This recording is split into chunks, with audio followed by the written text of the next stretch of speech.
Alright, what's up gamers? Welcome to another video. Don't forget to smash that subscribe button, smash that like button. And this month we're actually doing a giveaway. I'm gonna give away my... No, I'm just kidding. We're not starting the video like that. Welcome to Ulaanbaatar in Mongolia.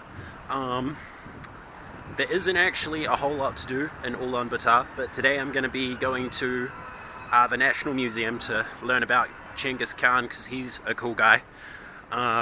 And then tomorrow I should be doing some very cool, interesting stuff, which you will see soon. Now, if you don't know anything about Genghis Khan or Genghis Khan, he was a guy in the 1300s who he got all of the Mongolian people together into one giant clan or one giant horde, and they pretty much conquered the whole known world, all the way from Austria in Europe to Korea in Asia. So imagine that whole distance down to like India and Iran was all conquered by this one guy, Genghis Khan.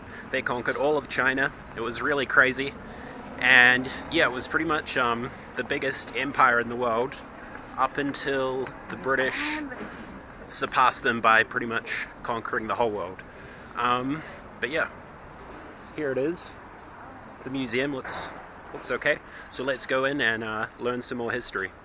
Yeah, so as I was saying, Mongolia is infamous for Genghis Khan. He was, you know, a guy who conquered pretty much the whole known world at the time in around the 1200s, 13th century. And the reason that they could conquer so much of the world is because the Mongolian army, or tribesmen, were kind of the only people who could fire arrows while riding a horse, and they were really, really good at this. They could fire multiple arrows per second while riding the top of the horse with super good accuracy. So pretty much if you had a group of these guys riding around you, it would be like the equivalent of a machine gun today. So imagine back then most soldiers would just be a pretty poorly trained guy with like some armor and a sword or a spear or something. They're gonna maybe be able to kill one dude if they're lucky, but these Mongolian soldiers would ride around the other armies on the back of their horses, go in a circle, and fire as many arrows as they possibly could, but with super good accuracy, and just kill thousands upon thousands of people. So through these methods they were able to conquer a huge part of the world, which is really amazing. So yeah, the museum sort of shows you about this. And then another interesting part was how Mongolia became a socialist country. So after Genghis Khan died, Mongolia slowly lost their power. The people became more Buddhist and more peaceful, and then they were eventually conquered by the Qing dynasty of China. And when the Qing dynasty fell in the 1900s, Mongolia declared independence, and with the help of Russia, sort of set up their own country. But then not long after that, Russia became communist, so Mongolia sort of went along with them and also became communist. And there was some interesting stuff in the museum showing, for example, how Mongolia had one guy go to space, and yeah, pretty much was run like it was part of the Soviet Union for a while. And then when the Soviet Union fell, Mongolia broke away from that and became a democratic country. And now I'm just here outside the parliament of Mongolia. Normally, in the middle, behind all that scaffolding, they've got a big statue of Genghis Khan, and you see to the left and right of him, there's some awesome statues of like his soldiers on the top of horses. But yeah, another cool fact about Genghis Khan, he actually did so much fucking and raping that 10% of the world's population, I think mostly in Asia, are actually direct descendants of him. So yeah, that guy's pretty crazy, and he conquered most of the world. But anyway, I think I'm gonna get some lunch now, and we'll see if I get up to anything after that.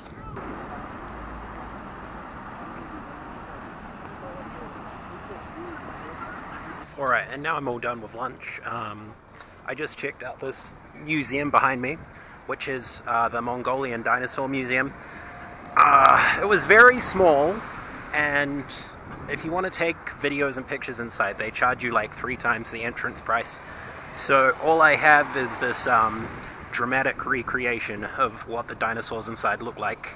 But yeah, it was pretty cool. All you pretty much learn is that there's heaps of dinosaurs in Mongolia, because, you know, no one lives here, so all of the fossils and stuff are very well preserved. But anyway, that wraps up day 1. Tomorrow I should be doing something pretty cool, so yeah, let's skip to that in a few seconds.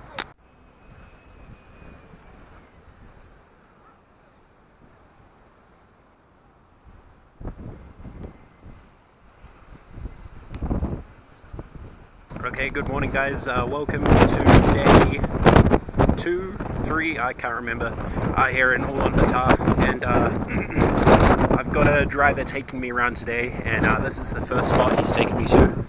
It's pretty cool. And so, out in front of me, you can see all of Ulaanbaatar, the capital city of Mongolia. Maybe just come in this way. See, it spreads out over this way also. Bloody windy up here though. It's like Wellington. And then also up here you have some epic monument to the Soviet Union. Here's some like space dudes, some soldiers, Red Army guards. It's really cool. It's like real trippy.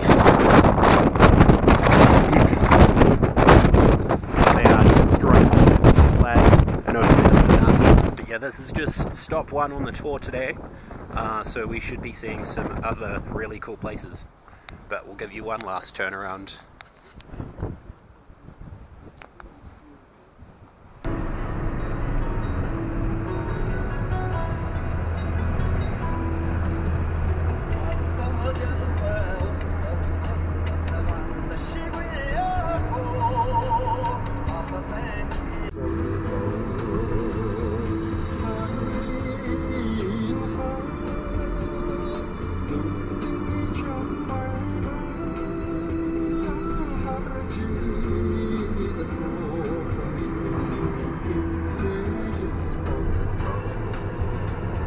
Alright, and now we're out here in this Buddhist monastery with some top advice, like do not use your precious human body, only just digest and urine.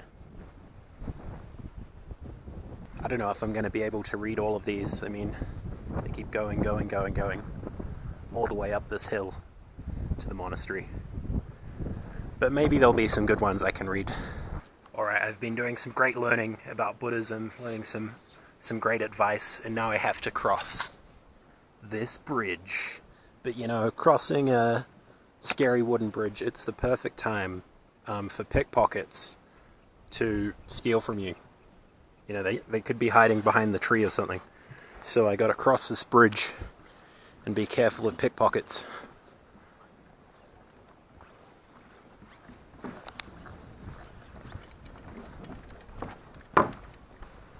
Oh. Okay, I don't think they're coming. We good. Yeah, and off to this monastery up here. It's pretty cool area. Alright, and here I am at the top of the temple. We made it. And the view from here is pretty epic. Got a nice pine tree here, some hills. Really, really beautiful. Wow.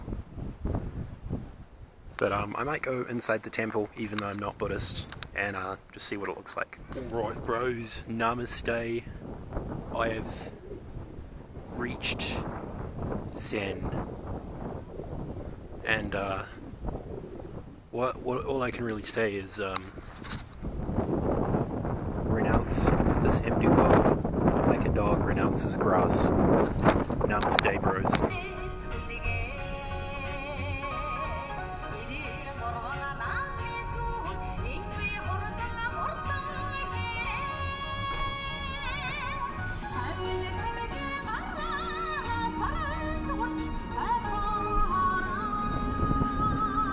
Okay, and it's a bit later in the day now, and I just had some Mongolian lunch. So this bread-looking thing is kind of like a Mongolian pie, and inside is some lamb, and it was really tasty. And then the meat soup was okay. But now I'm at a new spot. If I turn around, you see up behind me is a huge statue of Genghis Khan. And this is the biggest statue of Genghis Khan or of anyone in Mongolia. And little fun fact, it's actually the world's biggest statue that features a horse. So yeah, pretty cool. And yeah, I already talked about Genghis Khan before. So you know, he conquered a lot of the world, and they say he's facing that way because he was born in that direction. Yo, what's up guys? It's future Mr. Camera here. I'm just editing this video at the moment.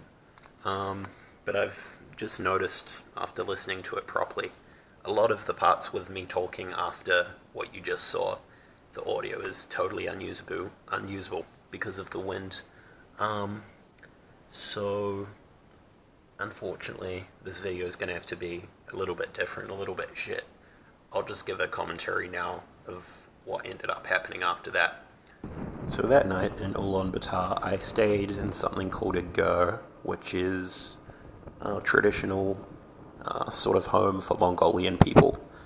And I kind of got to see how they live, saw their herd of goats and stuff. But to be honest, it was kind of awkward because they didn't speak any English, and my guide didn't speak much English. I also got rode around on a horse, which felt very touristy by some poor kid. But the landscapes were really beautiful, so I enjoyed that. But thank you for watching this one, guys. Sorry about the audio, and stay tuned because the next one is going to be about the trans-Mongolian train, and we'll just finish off with a nice little montage.